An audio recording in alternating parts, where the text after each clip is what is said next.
நல்லோர் இதயங்களை நாள்தோறும் வணங்குகிறோம்.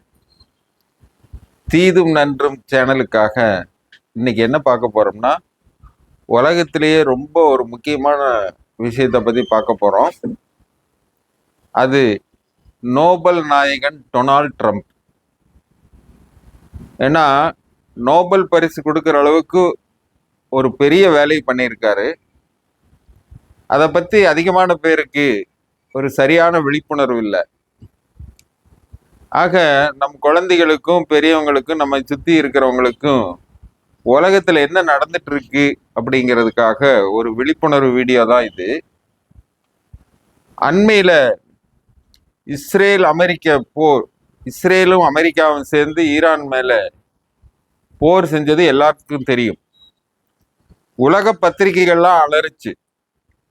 உலகத்தின் சிந்தனையாளர்கள் எல்லாம் 3ஆம் உலக போர் தொடங்கிருச்சுனே எழுத தொடங்கினாங்க. அப்படின்னா 3ஆம் உலக போர் தொடங்கிருச்சுன்னு சொன்னா இந்த பூமி அழிய போகுதுன்னு அர்த்தம். 2ஆம் உலக போரினுடைய அழிவுகளை பார்த்த பின்பு ஹிரோஷிமா நாகசாகியில 2 சின்ன அணுகுண்டுகளை வீசினதுக்கு லட்சக்கணக்கான பேர் உடனடியாக மரணம் அடைஞ்சாங்க. பல லட்சம் பேர் கை கால்களை இழந்து உடல் ஊனமுற்றாங்க. ஜப்பான்ல சில பகுதிகளில் இன்னைக்கு வரைக்கும் பிறக்கிற குழந்தைகள் ஊனமுற்றும் நோய்வாய்ப்பட்டும் பிறக்கிறது. அங்கே வீசப்பட்டது மிகச்சிறிய அணுகுண்டு. 8 ஆண்டுகள் நடந்த அந்த 2ஆம் உலக போரினுடைய முடிவில் சுமார் 5.5 கோடிக்கு அதிகமான மக்கள் கொல்லப்பட்டாங்க. பல கோடிக்கணக்கான மக்கள் வீடு வாசல்களை இழந்தாங்க. பல கோடிக்கணக்கான மக்கள் வாழ்க்கை துணை இழந்தாங்க. வாழ்க்கைக்காக வழி இல்லாம போச்சு. அந்த கொடும் நரகங்களை பார்த்த ஐன்ஸ்டீன் ஒரு குற்ற உணர்வோடு இருந்தார். ஏன்னு சொன்னா அணு ஆயுதத்தை கண்டுபிடிக்கிறதுக்கு அவர் தான் மூல காரணமா இருந்தாரு. அப்ப அவர்கிட்ட கேட்கிறாங்க பத்திரிகையாளர்கள், 3ஆம் உலக போர் ஒண்ணு வந்ததுன்னா இந்த உலகம் என்ன ஆகும்னு கேட்கிறாங்க.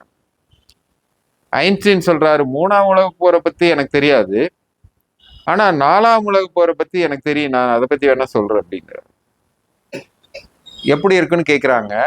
4ஆம் உலக போர் ஒண்ணு நடக்கிறதுக்கு இந்த உலகம் இருக்காது அப்படின்னு சொல்றாரு. அவர் சொன்னதனோட அர்த்தம் என்னன்னா, 3ஆம் உலக போர்லயே இந்த உலகம் பல துண்டுகளா செதறி காத்தோட காத்தா கலந்து பிரபஞ்ச இதுல காணாம போயிடும்.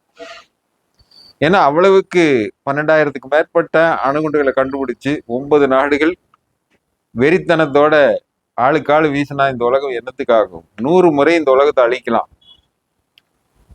அப்படிப்பட்ட அணுகுண்டுகளை வச்சுட்டு போர் பகையும் வளர்த்திட்டு இருக்கிற இந்த சூழல்ல அமெரிக்கா ஈரான் போர்ல குதிச்ச உடனே எல்லாரும் நடுநடுக்கிட்டாங்க. நானே 3 நாள் தூங்கல. ராத்திரிக்கெல்லாம் எந்திரிச்சு பார்த்தேன் என்ன நடக்குதுன்னு.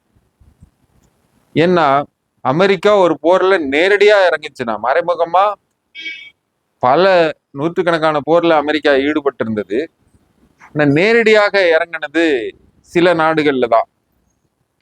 ஆனா இன்னைக்கு இருக்கிற சூழ்நிலையில ஈரான் ஒரு வலுவான நாடாக இருக்குது. ஈரான் கிட்ட எல்லா வகையான போர் ஆயுதங்களும் இருக்குது. ஈரானுக்கு பின்னால ரஷ்யாவும் சீனாவும் வடகொரியாவும் இருக்கு. அவங்க கிட்ட எல்லா ஆயுதங்களும் இருக்கு, அணுகுண்டுகளும் இருக்கு.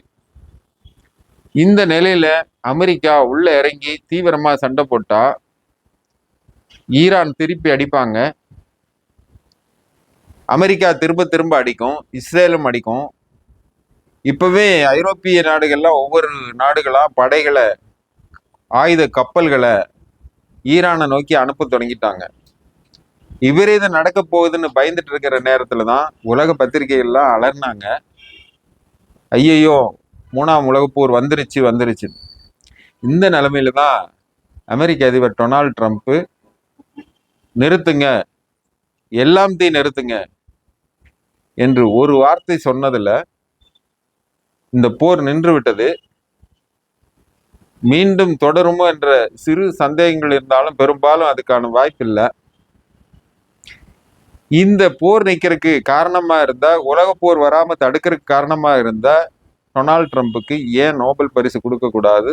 அநேகமா அவருடைய ஆட்சி காலத்துல நிச்சயமாக அவருக்கு நோபல் பரிசு வழங்குறதுக்கான எல்லா வாய்ப்புகளும் இருக்குது. அதை பத்தி தான் நம்ம இந்த வீடியோல பார்க்க போறோம்.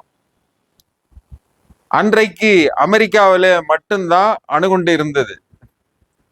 ஆனா இன்றைக்கு உலகத்துல அமெரிக்கா, ரஷ்யா, சீனா, இந்தியா, பாகிஸ்தான், பிரிட்டன், பிரான்ஸ், வடகொரியா, இஸ்ரேல் போன்ற 9 நாடுகள் கிட்ட 12,000க்கு மேற்பட்ட அணுகுண்டுகள் இருக்குது. ஒவ்வொரு அணுகுண்டுகளும் அன்னைக்கு ஹீரோசாமா, நாகசாகியில வீசப்பட்ட அணுகுண்டுகளை போல ஒவ்வொரு அணுகுண்டுமே 100 மடங்கு சக்தி வாய்ந்த அணுகுண்டுகளாக இன்னைக்கு இருக்கிறது. இந்த 100 மடங்கு சக்தி வாய்ந்த 12,000 அணுகுண்டுகளை உலக நாடுகள் வச்சிருக்கு. அதுல 11,000 அணுகுண்டுகளை ரஷ்யாவும் அமெரிக்காவும் மட்டுமே வச்சிருக்கு. இந்த நிலையில தான் அமெரிக்கா இஸ்ரேல் ஈரான் யுத்தத்துக்குள்ள குதிச்சுது. குதிச்ச உடனே இந்த உலகம் பதவதைப்புக்குள்ளாச்சு. தங்கம் விலையெல்லாம் கிடுகிடுன்னு ஏறிச்சு. பெட்ரோல் குருடாயினுடைய விலை $60 இருந்து $85-90 வரைக்கும் எகிரிச்சு. இந்த போர் தொடர்ந்திருந்தா நம்ம ஊர்ல பெட்ரோலும் டீசலும் நம்ம 200, 300, 400 ரூபாய் கொடுத்து கூட வாங்க வேண்டிய சூழ்நிலை உருவாயிருக்கும் ஆரம்பத்துல. ஆனா டொனால்ட் ட்ரம்பினுடைய ஒரே ஒரு வார்த்தை இந்த போரை உடனடியாக நிறுத்தியது. இதை உலகத்துல யாருமே கற்பனை கூட செய்து பார்க்க முடியல. 2 நாட்களாக இந்த நிகழ்ச்சியை உலகம் நம்ப கூட முடியாமல் திண்டாடி கொண்டு இருக்கிறது. ஏனென்றால் இந்த போரை நிறுத்த வேண்டிய அவசியம் அமெரிக்காவுக்கு இருந்தாலும் கூட அது தோல்வி அடைஞ்சு இந்த போரை நிறுத்தல. இந்த போர் தொடங்குச்சுன்னா 3ஆம் உலக போரை கண்டிப்பாக சந்திக்கும். இந்த உலகம் அதுக்கப்புறம் இருக்காது என்பதை அதிபர் டொனால்ட் ட்ரம்ப் அவர்கள் நீண்ட காலத்துக்கு முன்பாக இருந்தே எச்சரித்து கொண்டு இருந்தார். டொனால்ட் ட்ரம்ப் ஒரு அதிரடி மன்னன். அவர் என்ன நினைக்கிறாருங்கிறது உலகத்துல யாராலுமே ப்ரிடிக்ட் பண்ண முடியாது. இன்னைக்கு என்ன பேசுறாரு, நாளைக்கு என்ன பேசுறார் அப்படிங்கிறதே புரியாது. ஆனாலும் டொனால்ட் ட்ரம்ப் பொறுத்தளவு உள்ளொன்று வைத்து புறமொன்று பேசாத உத்தமர்னு சொல்லலாம். ஏன்னா அவர் மனசுக்குள்ள நினைக்கிறத வெளியில சொல்லாம அவரால் இருக்க முடியாது. இப்படிப்பட்ட ஒரு யதார்த்தமான ஒரு தலைவர் அமெரிக்காவுக்கு அமைஞ்சது உலகம் செய்த கொடுப்பினைன்னு தான் சொல்லணும். ஏன்னு சொன்னா இந்த 3 ஆண்டுகளுக்கு முன்பாக ரஷ்யா உக்ரைன் போர் தொடங்கினப்பவே ஐரோப்பிய நாடுகள்லாம் அமெரிக்காவும் சேர்ந்து ஜோ பைடன் உள்பட இந்த உக்ரைன் அதிபரை பினாமியா வச்சுட்டு ரஷ்யா மேல போர் தொடுத்தாங்க. 28 நாடுகள் ஒன்னா சேர்ந்து பல ஆயிரக்கணக்கான, லட்சக்கணக்கான, கோடிக்கணக்கான டாலர்களையும் கொடூரமான ஆயுதங்களையும் உக்ரைன் அதிபர் ஜெலன்ஸ்கிட்ட கொடுத்து ரஷ்யாவை அடின்னு அடிக்க சொன்னாங்க. பின்னாடி இருந்து தூண்டிட்டே இருந்தாங்க. இதை பார்த்த டொனால்ட் ட்ரம்ப் அன்னைக்கு ஆட்சியில் இல்லை, அமெரிக்காவினுடைய ஆட்சியில் இல்லை. அங்க ஜோ பைடன் என்ன இது லூஸ்தனமா பண்ணிட்டு இருக்காரு, இது ஒரு ஆபத்தான விளையாட்டு, ரஷ்யா கிட்ட போய் இந்த சின்ன பையனை விட்டு மோத விட்டு ஆயுதங்களை கொடுத்து எல்லாத்தையும் இந்த போருக்குள்ள இழுத்துட்டு 3ஆம் உலக போருக்கு இது வழிவகுக்கிற செயல், உடனடியா இந்த பைத்தியக்காரத்தனத்தை நிறுத்துங்கன்னு சத்தம் போட்டாரு. அவர் ஆட்சியில் இல்லாதனால அவர் குரல் யாருக்குமே கேட்கல, சில பத்திரிகையாளர்களை தவிர. இன்னொன்னு சொன்னாரு, நான் பதவிக்கு வந்தா 24 மணி நேரத்துக்குள்ள ரஷ்யா உக்ரைன் போரை நிறுத்துவேன் அப்படின்னு சொல்லிதான் வாக்கு கேட்டாரு. இதுக்கு பின்னணியில் இருக்கக்கூடிய ஒரு யூத லாபி ஐரோப்பாவினுடைய தலைவர்களுக்கு பின்னாடியும் இருக்குது. அவர்கள் எல்லாம் சேர்ந்து இந்த டொனால்ட் ட்ரம்ப்பை ஆட்சிக்கே விடக்கூடாது அப்படின்னு சொல்லி அவரை கொலை பண்றதுக்கு 3 முறை முயற்சி பண்ணாங்க. ஒரு முறை துப்பாக்கி தோட்டம் அவர் காதை கிழிச்சிட்டு போய் ரத்தம் வடிய தேர்தல் பிரச்சார கூட்டத்தில் நின்னாரு. அப்பவும் தைரியமா துணிச்சலா நான் அமெரிக்காவுக்காக நான் உயிர் தியாகமும் பண்ணுவேன், எதை வேணாலும் செய்வேன், என்னுடைய நோக்கத்தை விட்டு கொடுக்க மாட்டேன்னு அந்த ரத்தம் ஒழுக சூழரை பண்ணாரு. அந்த காட்சியை உலகமே டிவியில பார்த்துட்டு இருந்தது. அதே மாதிரி சொன்ன மாதிரியே 2வது முறை டொனால்ட் ட்ரம்ப் ஆட்சிக்கு வந்த உடனே கூப்பிட அந்த சின்ன பையனை, உக்ரைன் அதிபரை ஓவல் ஆபீஸ்க்கு வரும்படி ஆணையிட்டார். அதிகாரிகள் எல்லாம் ஏற்பாடு பண்ணி ஜெலன்ஸ்கிய, உக்ரைன் அதிபர் ஜெலன்ஸ்கிய அமெரிக்கா ஓவல் ஆபீஸுக்கு இழுத்துட்டு வந்தாங்க. அப்படிதான் சொல்ல முடியும்.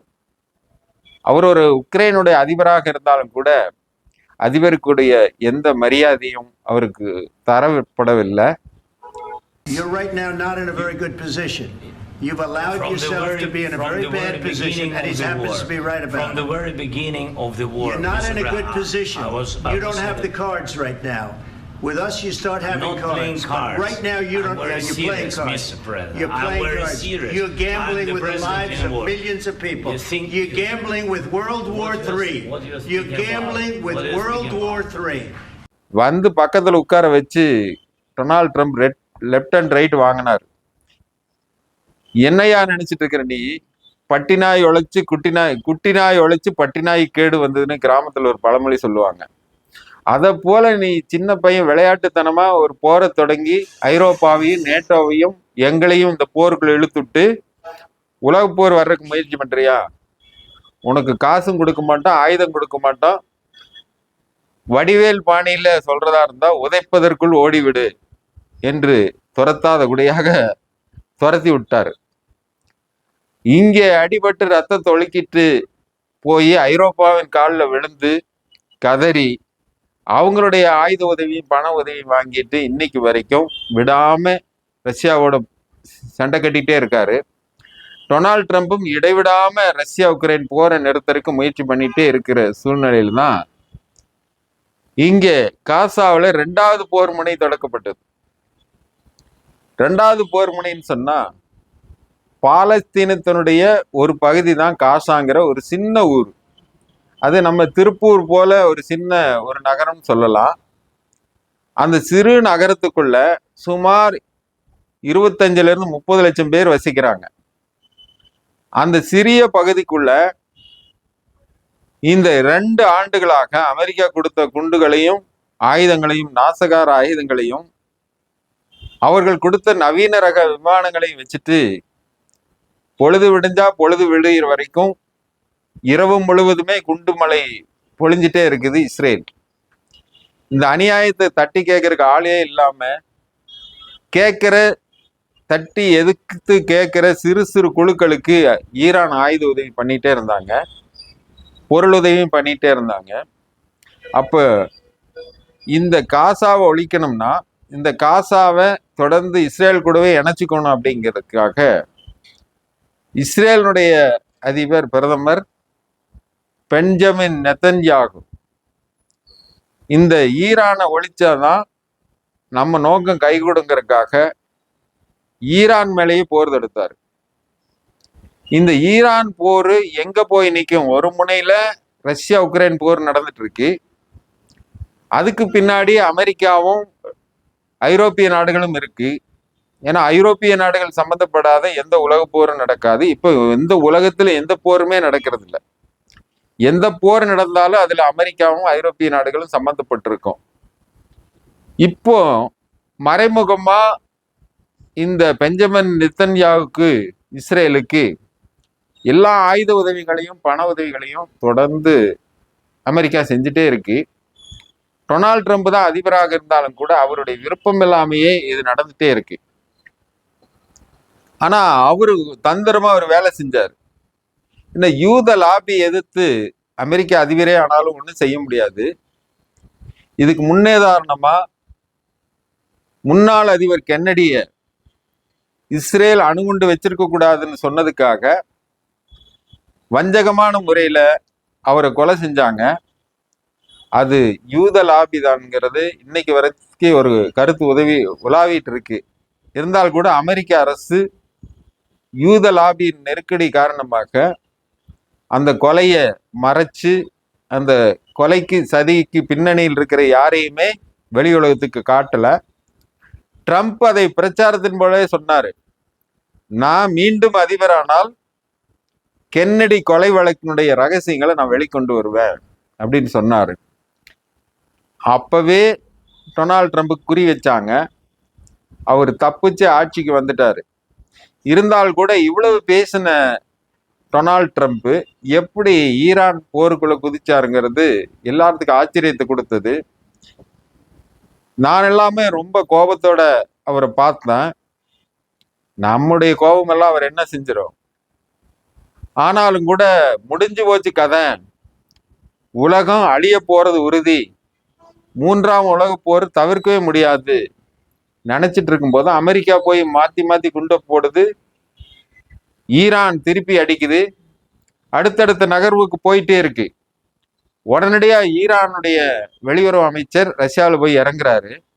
ரஷ்யா, உனக்கு என்ன வேணுமோ நான் தரேன், அணுகுண்டு உள்பட ஆயுதங்களையும் விமானங்களையும் எல்லா நவீன தொழில்நுட்ப உதவிகளையும் நாங்க செய்யறோம்னு சொல்றாங்க. இன்னொரு பக்கம் சீனா, நான் உனக்கு வேணுங்கிற எல்லா உதவிகளையும் செய்யறாங்கிறாங்க. இன்னொரு பக்கம் வடகொரியாவும் செய்யுது.